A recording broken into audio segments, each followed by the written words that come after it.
Bonjour à tous, re-bienvenue sur le Fred Show. J'espère que vous allez bien, même en ces temps un peu incertains, si on peut dire. Il n'y a pas eu de vidéo dans les 2 dernières semaines, et pour ça, il y a une seule bonne raison, et c'est que l'actualité, je pense que vous en êtes tous au courant. Je regardais là, mes applications d'actualité dernièrement, et c'est seulement le virus. C'est que ça qui parle, Radio-Canada, Google News, peu importe où vous regardez. C'est seulement le virus qui prend toute la place. J'ai eu une réflexion, je me suis dit, est-ce que je fais une vidéo sur le virus encore, ou est-ce que je fais une vidéo sur complètement autre chose? Et je me suis dit, pourquoi pas faire une vidéo sur complètement autre chose. C'est pas complètement autre chose, genre un autre sujet. Je vais quand même parler, veux pas, de la situation. Mais je voulais en parler d'une autre manière que en vous disant, bon, on est rendu à tant de morts, on est rendu à tant de touchés, et voilà, fin du vidéo, c'est fini. Ces informations-là, vous les voyez à tous les jours, vous les voyez sur vos feeds à tous les jours, donc je voulais pas vous ramener encore la même information. Ce que j'ai décidé de faire, c'est plutôt de parler de ce qui se passe en ce moment avec l'isolation. C'est la première fois depuis la Deuxième Guerre mondiale que l'humain est obligé d'être isolé à ce point-là. Donc on est supposé rester à la maison et de seulement sortir si c'est absolument essentiel. Dites-vous, moi présentement je suis à Gatineau et pour aller à Ottawa et le contraire, pour venir d'Ottawa jusqu'à Gatineau, la police contrôle les voyagements. Donc, si vous avez rien à faire de vraiment important, restez donc en dedans. Le fait de rester en dedans, c'est là qui est le problème. On n'est vraiment pas habitué et c'est la première fois qu'on vit quelque chose comme ça. Donc, comment on devrait gérer ça? Qu'est-ce qu'on devrait faire pour mieux comprendre et mieux agir dans cette situation-là? Je voulais regarder l'isolation d'une façon positive, parce que présentement, on s'entend, tous les médias, c'est négatif, il n'y a personne qui en parle positivement. Je pense que cette isolation-là pourrait avoir un impact positif sur nos vies. Dans la vie normale, si je peux dire, quand il n'y avait pas de virus, et oui, inquiétez-vous pas, je m'ennuie de ce temps-là autant que vous, on était toujours en train de courir après, par exemple, on se lève le matin, on court pour aller à l'école, ensuite, après l'école, on court pour aller au travail, les gens qui travaillent temps plein, donc le matin, on va travailler, on revient le soir, même les parents, on doit faire le souper, donc l'être humain est quelqu'un qui bouge beaucoup, on est toujours en train de faire quelque chose, et c'est rendu même presque à la mode de dire que je suis occupé. Donc on est des êtres qui veulent toujours être occupés, toujours avoir quelque chose à faire. On a comme peur de l'ennui.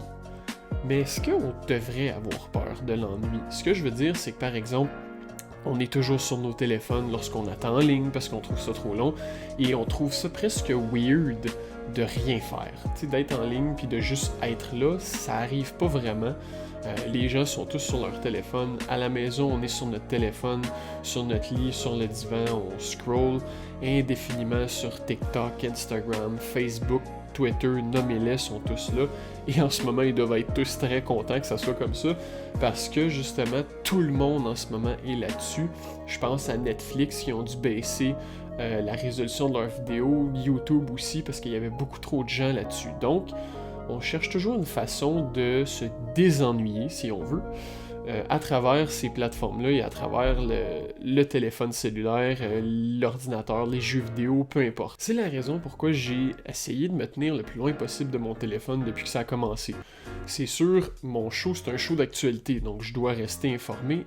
Et au début, v'là 2 semaines, je regardais les nouvelles à tous les jours et à chaque fois que j'avais une notification de Radio-Canada, j'allais voir, tu sais, j'étais « Oh mon Dieu », puis là, je la postais sur ma page. Je pense que c'est tellement partout que je me suis dit, je vais plutôt essayer de m'éloigner de mon téléphone et de m'éloigner un peu des réseaux sociaux pour me donner un break.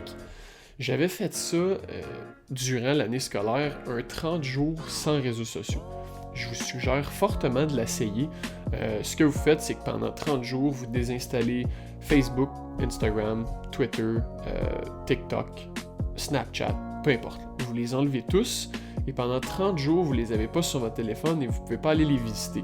Ça compte aussi pour l'ordinateur. Je compte pas Messenger et YouTube là-dedans, surtout pas en ce moment, parce que sans Messenger et YouTube, ça nous rapproche presque de l'homme des cavernes. Donc, j'avais coupé tout ça et j'ai vu une amélioration dans mon focus, une amélioration dans ma concentration, parce que dites-vous, quand on scroll sur les réseaux sociaux, c'est information après information après information, et on dirait que le fait de regarder toujours les pages de nouvelles, ça me rentrait l'information sur le virus tout le temps, et ça venait que je pensais juste à ça, que tout ce que je parlais, c'était seulement de ça, et c'est ça qui m'a fait complètement arrêter de le regarder. Donc, c'est pour ça que j'ai pas sorti de vidéo, justement parce que je voulais pas parler encore de ça. Ce que je pense, c'est que l'isolation, dans ce moment, va nous permettre de développer notre côté créatif.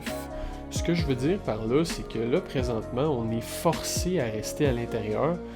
Donc, c'est bien beau jouer aux jeux vidéo, regarder des vidéos YouTube, regarder Netflix, mais après 72 heures, après 3, 4, 5 jours de jeux vidéo, Netflix, YouTube, ça devient ennuyeux. Donc, ce qu'on fait pour ne pas être ennuyé devient ennuyeux.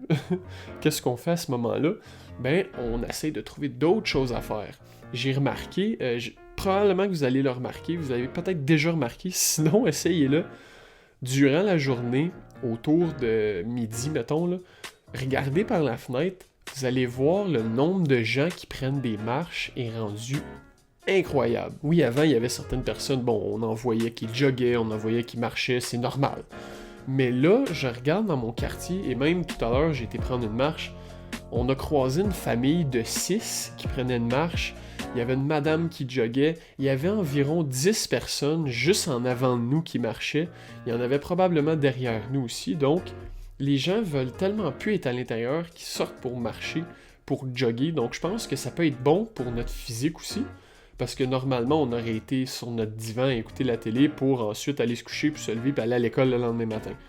Tandis que là, on se dit, demain, je vais faire la même chose, puis après-demain, c'est la même chose aussi. Donc, les marches sont devenues une activité qui est rendue presque cool, parce qu'il n'y a rien d'autre à faire. Du côté créatif, ce que je voulais dire aussi, c'est que si, par exemple, toi, là, qui m'écoutes, t'avais un projet que tu voulais commencer, un peu comme ma chaîne YouTube, moi, je l'ai commencé avant, mais ce temps qu'on a en ce moment, c'est précieux, parce que c'est du temps qu'on est obligé de rester à la maison. Fait qu'on n'a vraiment pas d'excuse de « Ah, j'étais occupé, je peux pas le faire ». Ben non, c'est sûr que t'es pas occupé.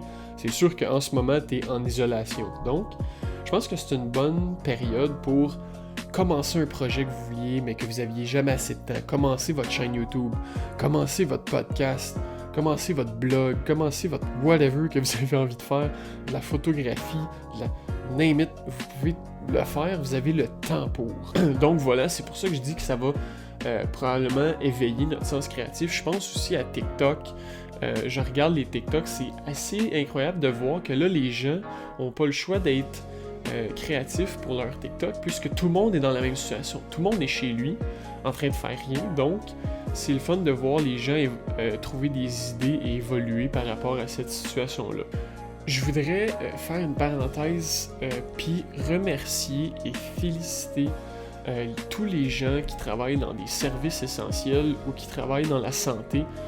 Sans vous, le monde aurait arrêté de tourner, puis je pense qu'on serait en guerre civile en ce moment, en train de voler dans les épiceries pour pas mourir de faim.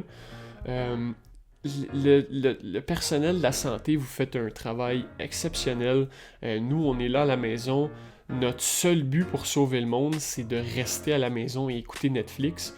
Vous vous levez chaque matin, si vous vous levez, parce que ça, c'est si vous êtes allé vous coucher, pour sauver des vies, pour nous aider à combattre cette pandémie-là. Donc, un gros merci à vous. En France, tous les soirs, les gens sortent sur leur balcon et applaudissent les gens, justement, qui travaillent dans ces domaines-là. Donc, merci beaucoup. Sans vous, on n'irait pas nulle part. Donc, je voulais faire cette parenthèse-là pour vous remercier. Donc, pour finir, je pense que cette pandémie-là va changer notre façon d'agir, va changer notre façon de consommer, va changer notre façon aussi de voir la nature. Ce que je veux dire par là, c'est que j'ai vu que à certains endroits, vu que les humains s'étaient retirés, parce que veux pas, on arrête de faire ce qu'on faisait pour aller à l'intérieur, les animaux à certains endroits reprenaient leur terrain, si vous voulez. Donc la Terre, on dirait que c'était comme elle a une pause présentement de nous, et je pense pas que c'est une mauvaise chose. Un autre point positif, je sais pas si vous avez vu le prix du gaz dernièrement, Mais si vous avez une voiture, c'est le temps d'aller gazer, parce que je pense que j'ai vu hier, il était à 79 cents le litre. Je pense que la dernière fois que j'ai vu ça, je devais avoir 2 ans. Faut pas seulement voir le négatif là-dedans.